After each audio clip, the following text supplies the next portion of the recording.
Hey friends, if you wish to pair or add a Bluetooth device to your computer, then please watch this video. So all you need to do is click on the system tray and you will find the Bluetooth icon here.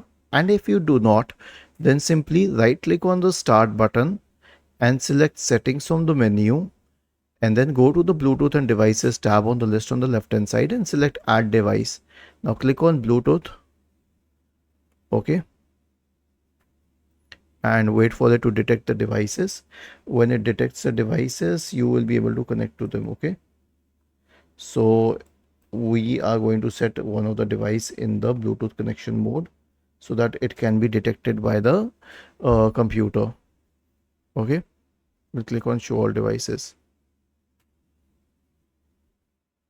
Sorry, we will click on Bluetooth and then we will wait till the it loads. Now I will connect it to the Toad OnePlus mouse. And now that I have connected to it, it will show connected here and it will also show its battery and I can use it directly. Was this helpful? If yes, then please subscribe to the channel.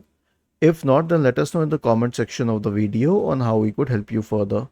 Thank you for watching this video and have a nice day.